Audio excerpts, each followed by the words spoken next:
Hi everyone, welcome to my YouTube channel Biovision. तो आज की हम वीडियो में बात करने वाले हैं हमारे नेक्स्ट फाइलम की, जो कि नीमेट हेलमिंथीज है। हम इसको एस्कल हेलमिंथीज भी बोलते हैं।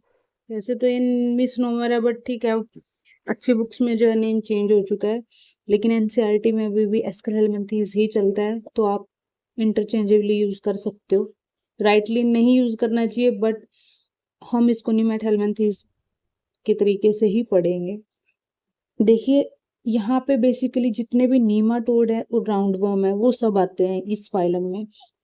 यहाँ पे ये मैंने स्ट्रक्चर बनाया है स्कैरिस का, जो एग्जाम्पल है। वुचरेरिया इसका एग्जाम्पल है, जहाँ पे आपको देखने को मिलेगा कि यहाँ पे फीमेल जो है ना, इसका साइज मेल से बड़ा होता है।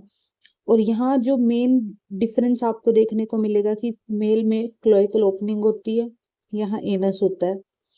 और अलग अलग जैसे कि इसका माउथ है surrounded by lips, excretory pore present होता है, वल्वा प्रेजेंट है, इधर लेटरल लाइन प्रेजेंट है। ये बेसिक स्ट्रक्चर है, ये सिर्फ आपको दिखाने के लिए कि दिखते कैसे हैं नीमेट हेलमिंथीज। फिर हम इसके स्ट्राइकिंग फीचर्स पढ़ेंगे कि जो भी नीमाटोड्स है ना, वो यूबिक्यूटस होते हैं, मतलब हर जगह पाए जाते हैं। जैसे फ्रेश वाटर में भी मिलेंगे, मरीन में भी मिलेंगे, टेरेस्ट्रियल एनवायरनमेंट में भी देखने को मिलेंगे। और जो इसकी जो मैक्सिमम स्पीशीज होती है ना, वो पैरासिटिक लाइफ जो है इनकी होती है। कैसे कि पैरासिटिक वो होते हैं जो किसी दूसरे होस्ट की बॉडी से अपना फूड गेन करते हैं। कुछ ऐसे भी होते हैं जो फ्री लिविंग होते हैं, और कुछ पैरासिटिक होते हैं।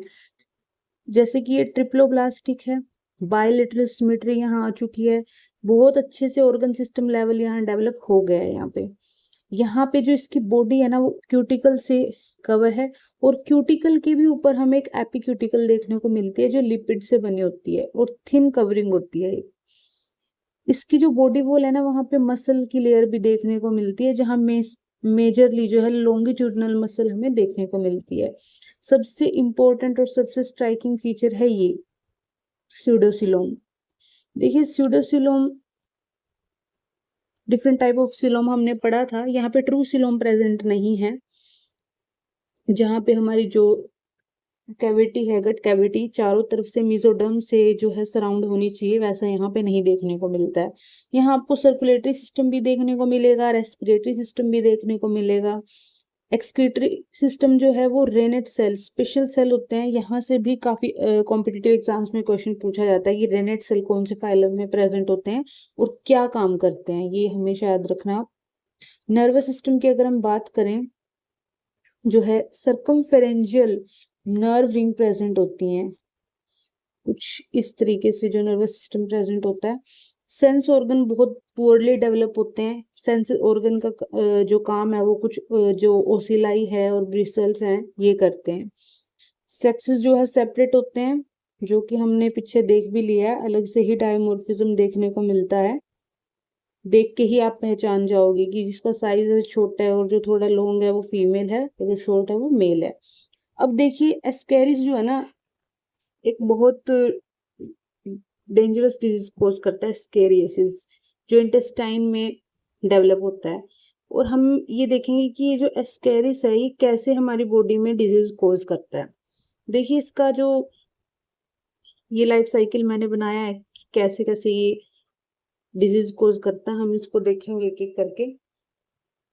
देखिए, सबसे पहले ना, ये ह्यूमन फीकी में ना फर्टिलाइज एग प्रेजेंट होते हैं। ये मैंने एक एग का डायग्राम बनाया है, जिसमें आप देख सकते हो ये 3 लेयर में डिवाइड होता है। यहाँ पे एक आउटर लेयर है जो प्रोटीन से बनी है, ये मिडिल लेयर है जो काइटिन से बनी है, और इनर वाली लेयर जो है लिपिड से बनी है। ठीक है, आउटसाइड वाली जो सबसे बाहर है वो प्रोटीन से बनी हुई है। इसके जो एग है वो सबसे अंदर देखने को मिलेगा आपको। तो मैंने यहाँ अगले जो 2 डायग्राम बनाए हैं उसमें मैंने लेयर्स नहीं बनाई, खाली सेल दिखाए हैं आपको कि फर्टिलाइज्ड एग में आगे कैसे कैसे डेवलपमेंट होगी। तो जो दूसरी स्टेज है, ये जो फर्टिलाइज्ड एग है ना, ये आगे रेबिडिफॉर्म लार्वा में चेंज हो गया है। और सेकेंड स्टेज जो है इसकी, यहाँ आपको देखने को मिलेगी, ये इसकी इन्फेक्टिव स्टेज है। यहाँ जो सेकेंड स्टेज है,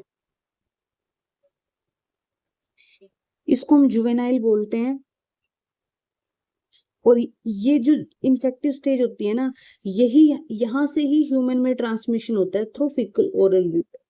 और यहाँ पे जैसे ही ह्यूमन में चला गया ना ओरल रूट से, तो सबसे पहले ये क्या होगा, हिपैटोपोर्टल सिस्टम से ना हमारे लीवर तक जाएंगे ये इन्फेक्टेड जो जुवेनाइल स्टेज है ये। तो हमारे लीवर में जब ये जाएंगे, लीवर से ये ट्रेवल करेंगे हार्ट तक, और हार्ट से जाएंगे लंग्स में। लंग्स में जो है इनकी जो थर्ड स्टेज से फोर्थ स्टेज लार्वा में ये चेंज होगा। और यहाँ पे क्या होगा ना, लंग्स में ये एल्वियोलाई में सेटल हो जाएंगे। एल्वियोलाई में ही सेटल होने के बाद ये अपनी जो है स्टेज को चेंज करेंगे थर्ड टू फोर्थ स्टेज। इसके बाद हमारी बॉडी में निमोनिया लाइक सिम्टम्स आने शुरू हो जाएंगे, कफ जो है आएगा, खांसी आएगी। और जब हम कभी उस कफ को इंजेस्ट कर लेते हैं ना, इंजेस्ट जब करेंगे तो वो स्टमक में चली जाएगी फोर्थ स्टेज, और यहाँ पे फोर्थ से ना फिफ्थ स्टेज में चेंज हो जाएगा ये जुवेनाइल। और यहाँ पे स्टमक में जाने के बाद ये ना अडल्ट में चेंज हो जाते हैं। अडल्ट में चेंज हो जाएंगे यानी कि इंटेस्टाइन में जो है बहुत सारे एस्कैरिस हो जाएंगे।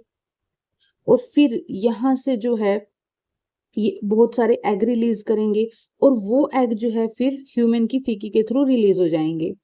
और यहीं से यही एक साइकिल चलता रहता है, जिससे जो है हमारी बॉडी में ये मेजरली इंटेस्टाइन में सबसे ज्यादा प्रॉब्लम क्रिएट करते हैं, हमारे डाइजेशन में सबसे ज्यादा प्रॉब्लम क्रिएट करते हैं। यहाँ एक ये मैंने ऐड किया फोटो, जिसमें आप देख सकते हो कि फीकी है, यहाँ पे फर्टिलाइज्ड एग होंगे और अनफर्टिलाइज्ड भी एग होंगे। ये तो आगे डिवाइड नहीं करेंगे, बट फर्टिलाइज्ड एग आगे डिवाइड करना शुरू करेगा, और ये L3 स्टेज तक, लार्वा की थर्ड स्टेज तक जाएगा। जब हमारे लंग्स तक ये जाएगा और हम इंजेस्ट करेगा ये मीन्स को L3 स्टेज को, फिर ये उसके बाद जो है सबसे पहले, जैसे कि सबसे पहले लीवर में जाएगा, फिर हार्ट में जाएगा, और उसके बाद लंग्स में जाएगा। ये लंग्स के थ्रू जो है, लंग्स से जब लंग्स को इन्फेक्ट करेगा तो निमोनिया होगा और कफ होगा। कफ से हम अगर दोबारा उस कफ को डाइजेस्ट करें, कफ को हम इंजेस्ट करेंगे, तो उससे क्या होगा, फिर से ये हमारे स्टमक से और फिर हमारे इंटेस्टाइन में पहुंच जाएगा। तो ये साइकिल अगेन एंड अगेन चलता रहता है। ये देखिए लिखा भी हुआ है, larvae are puffed up and swallow, re-entering the gastrointestinal tract. Maturation proceed in the small intestine. Small intestine में मैच्योर हो जाएंगे और एग रिलीज करेंगे, और वो एग जो है फीकी के थ्रू बाहर आएंगे, और सेम साइकिल दोबारा रिपीट होगा, जिससे जो है डिजीज कोज हो जाएगी, जिसको हम बोलते हैं एस्केरियासिस। इंटेस्टाइनल इशू है ये। तो ये था बेसिक स्ट्रक्चर, ये थोड़ा डिटेल में मैंने बता दिया आपको, क्योंकि एस्केरिस और वुचरेरिया, इनके ही हम मेजरली ये दो ऑर्गेनिज्म का जो है डिटेल लाइफ साइकिल हम पढ़ते हैं। तो इसमें से एटलीस्ट एक को आपको पता होना चाहिए कि कैसे डिजीज कोज करता है। इसमें देखिए मैंने जो रेड से स्टार मार्क किया है, इसका मतलब ये है कि हमारी बॉडी में ये कहाँ कहाँ ट्रेवल करता है, मेजरली लीवर में, हार्ट में और हमारे लंग्स में। तो ये 3 ऑर्गन है जहाँ ये ट्रेवल करके जाता है। और ये जो है इसके स्ट्राइकिंग फीचर है, जो बेसिकली एनसीईआरटी इसमें लिखे हुए हैं, आपकी ग्रेजुएशन पोस्ट ग्रेजुएशन की बुक्स में यही है। तो इसको आप अपने फ्रेंड्स के साथ शेयर करिए, जिसको भी एनिमल किंगडम टफ लगता है, और हमारे साथ सीरीज में बने रहिए। हम नेक्स्ट फाइलम जो है इसके बाद डिस्कस करने वाले हैं। तो ये शुरू से आप देखिए, मैंने एनिमल किंगडम के बेसिक से लेके एक 1 बाय 1 हर एक फाइलम को 8 से 10 मिनट की एक एक वीडियो में कवर किया है। तो आप उसको स्पीड बढ़ा के जो है एक साथ भी सारे देख सकते हैं, अदरवाइज 1 बाय 1 भी करके देख सकते हैं। तो शेयर करिए अपने फ्रेंड्स के साथ, लाइक करिए और चैनल को सब्सक्राइब करिए। Thank you so much.